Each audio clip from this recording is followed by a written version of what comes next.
Welcome to Glasgow Rangers Nation with me, your host, Owen James, the channel that brings you all your latest Rangers news, guys, here on, what day is it, Monday today? Monday afternoon, yes, Monday, another Monday, grey, horrible Monday here in the Midlands of England as we look ahead as to what is upcoming this week for Rangers. And again, it's another huge, massive week for the club, isn't it? Just another week of just, I think, obviously hopes that the January transfer window gets up and running. Certainly there was talk of that yesterday, wasn't there, in the press conference, that we are closing in on a couple of targets. Like I said, I don't think it's any more than two. I do think that that if we are going to sign players, it'll be two players maximum. Hoping as well that obviously some players will go out during this window. I think we all know that there are certain names, certain players at the club who I think do need to be moved on. The Dessers to Cagliari, Dessers back to Serie A rumours certainly seem to be around, and I certainly would support the departure of Cyril Dessers to head off to Italy again. I think he'd be quite at home in Italy. I think that'd be the best place for him, to be honest with you. And I think if we can get somewhere in the region of a couple of million, 2-3 million back for him, then look, any sort of money would be very advantageous. Also, stories this morning as well that Rangers are allegedly interested in international from Burnley, but only on loan.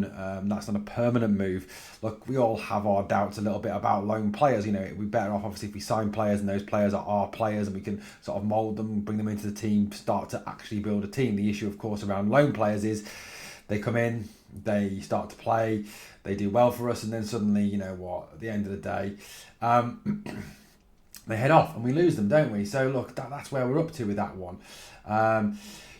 When Patrick Stewart was asked about, the January transfer window in that briefing that he gave Saturday morning, this is what he had to say. He said the January window, it generally isn't a particularly fruitful window. Most selling clubs do not want to sell their best players, and we have no intention of selling the players that are performing on the park at the moment. Why would we expect any other club that's challenging for trophies to do so? All of that said, I think there are a couple of scenarios where it could be really effective. Firstly, where a club has suffered injuries, such as we have, particularly at centre-back. It's an opportunity to make a reactive signing. This is a position we've been looking at since December, so we have been in active discussions. So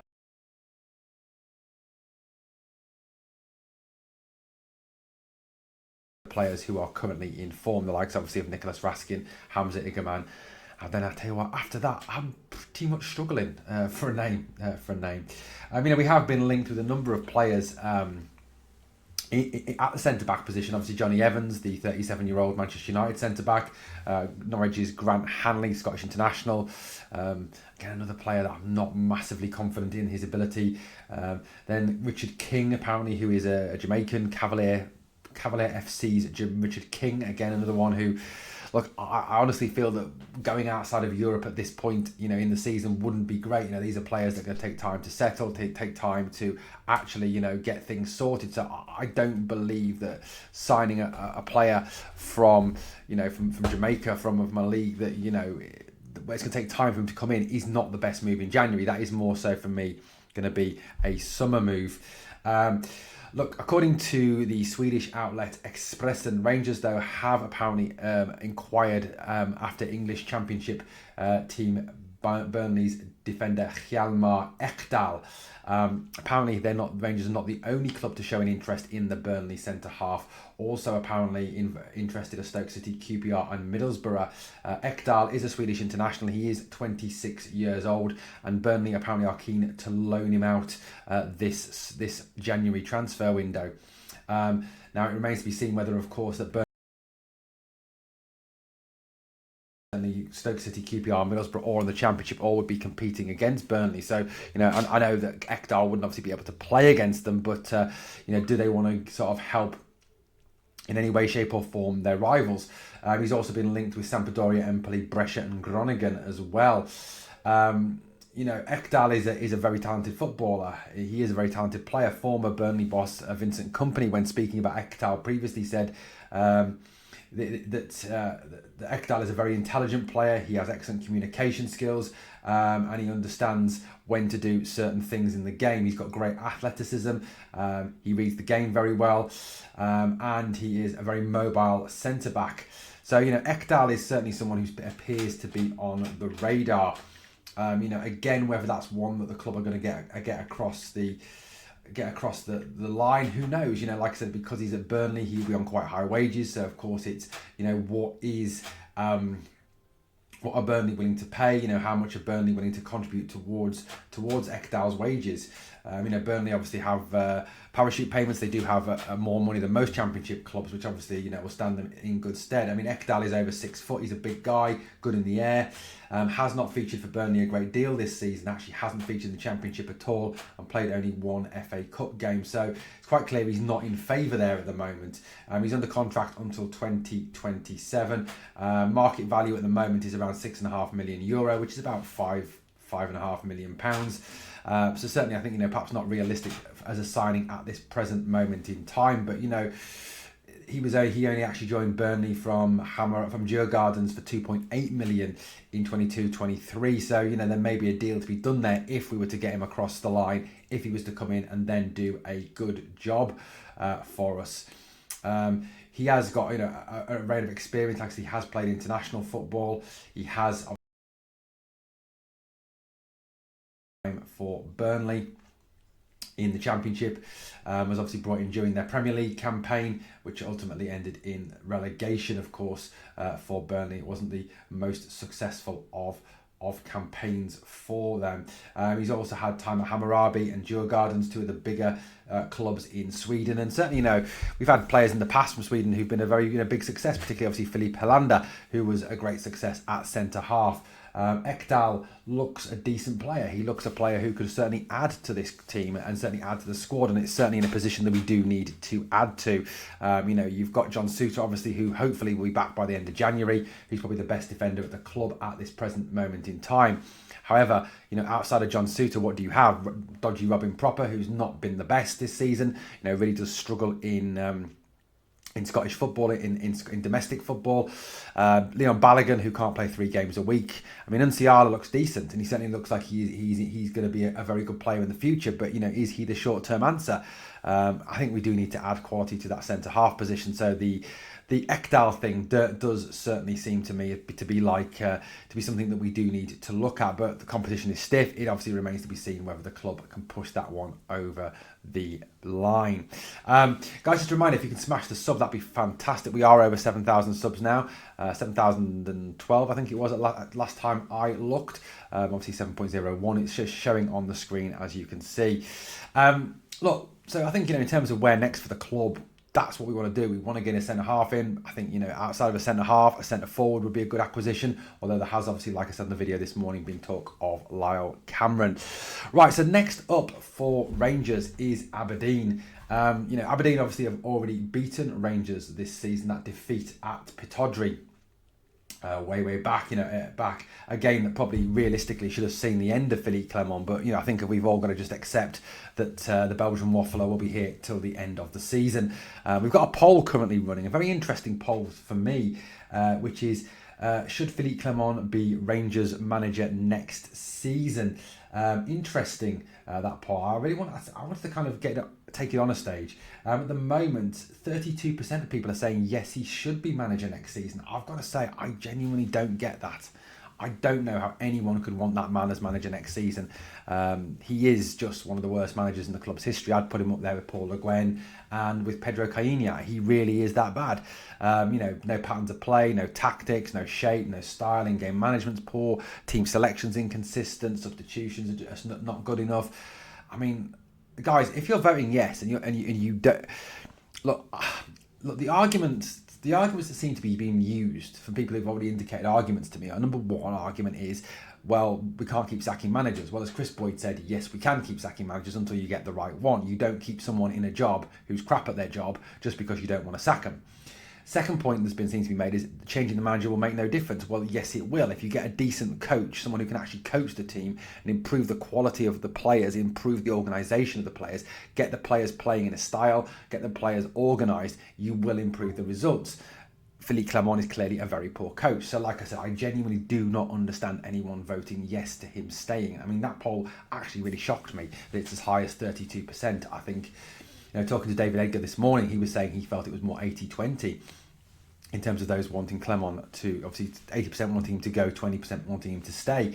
Like I said, I don't understand people. I genuinely don't get how you could want Clement to stay. The guy is just useless. So next up, obviously, for the club is a game at home, which, should be relatively straightforward again. I think, look, Aberdeen obviously are in exceptionally bad form at this moment in time. Aberdeen are coming off the back of a draw against Hearts, but they have previous to that lost. In their last 5, obviously lost 4 out of their last 5. Their form is pretty dire. Also as well, there's got to be a kind of drive within the club, within Rangers, to kind of say that this is a game we need to win. This is a game we need to put to bed. We need to get revenge on them. We need to get them back for that 2-1 defeat at Pittodrie. Again, look, no arguments from me. They deserve to win. They absolutely deserve to win. But I'll tell you one thing. If we, and we'll obviously continue to build up to the game, but I'll tell you one thing, if we play like we did on Sunday against Aberdeen, we will not win the game. It will be a draw, or we could even lose the game. Of the 3 goals that we scored, at least 2 of those were gifted to us on Sunday. If we play for 25 minutes out of the 90, then, and we play as badly as we did for the other 65 in that game on Sunday, then Aberdeen, I think, will still, as bad as they are currently, still have an opportunity to beat us. I do genuinely feel that. Looking at even as bad as Aberdeen are, they will have the opportunity, because you know as well as I do that Aberdeen will be bang up for that game because they hate us and we are their cup final. In terms of the lineup, I think this lineup could obviously change depending on fitness news, but I don't foresee a lot of players returning. I don't foresee a lot of players being back. The James Tavernier situation is slightly grey, I believe. Is he really injured, or is there some other issue there with Tavernier? I don't know. There has been talk on social media, and I know social media is not the best of places to look, but there has been talk on social media of the whole Tavernier situation being down to more than just injury. Obviously, Suter, I think, will be out until the end of January. Balogun, I think, maybe close. Stu-John Sterling, obviously, is out as well. How long he's going to be out for, who knows? So I do think, in terms of the back 5, even I think Butland, another one, I think will probably miss the game.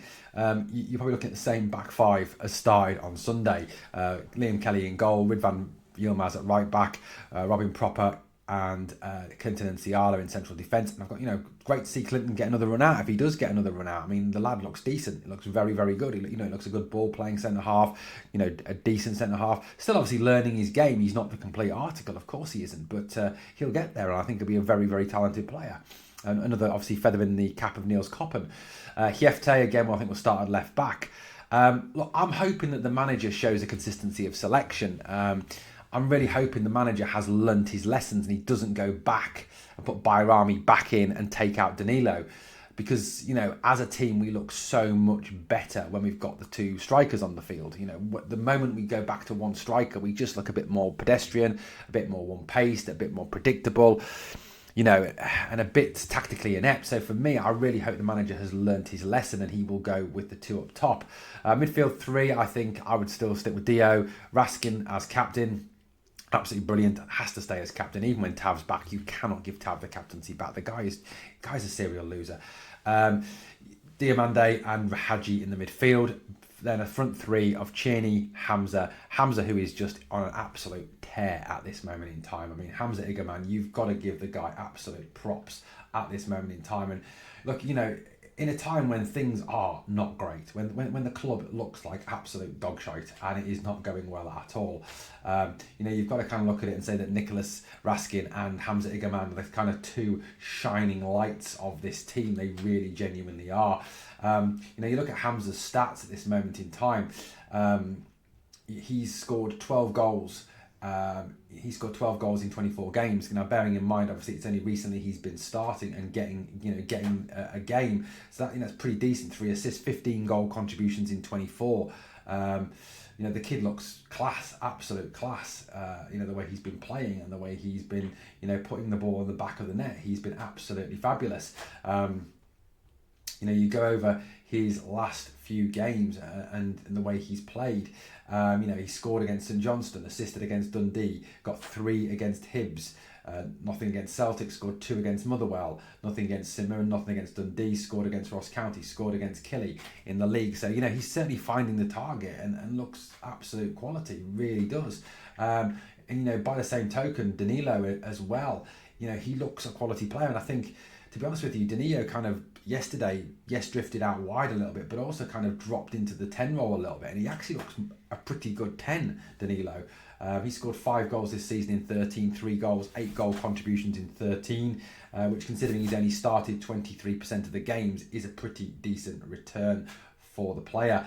Overall this season, Danilo has 7 goals, 3 assists. That's 10 goal contributions in 17 and averages a goal every 107 minutes in all competitions, which is pretty excellent. So, look, I'm hoping that the manager has learnt, and you can see from the team on the screen that that's what he goes with on Wednesday.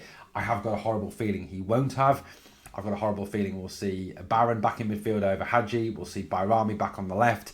And it will be back again, I think, to the same turgid, boring, slow football again. And a frustrating night, a really frustrating night. Certainly something that Philippe Clement himself cannot afford. He must understand, well, you'd hope he'd understand the pressure he is now under and the fact that he is walking a tightrope.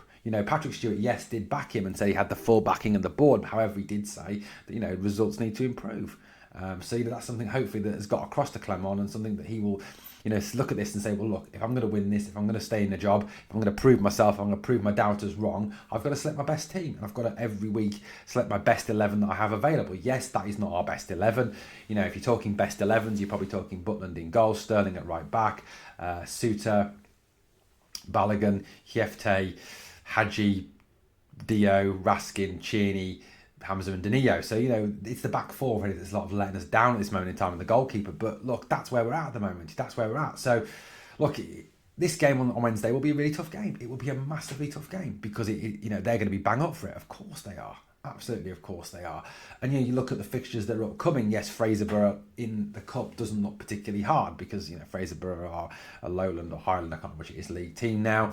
Then obviously the Man United game, and then that one at Tannadice, which to me looks even tougher than any of the other. Okay, the Man United one is the toughest one out of all of them. And if Man United go out there full strength and play, as they've been playing against Arsenal, against Liverpool, we realistically won't have a chance in that game because you look at their team and it's packed full of stars. As bad as they've been, as bad as they have been this season, they've got some quality in there. But for me, that Tannadice game is probably, domestically our next toughest game. It really is, with how well Dundee are doing this season and how well they're playing, and the fact that our away record is so bloody shocking. It is the next toughest game after that. Well, guys, let me know what you think of the stories we've covered. Let me know what you think of the possibly Ekdal link. And obviously as well, please remember to like, sub, and obviously as well, drop a comment and share. And remember, on the way out, always, we are the people.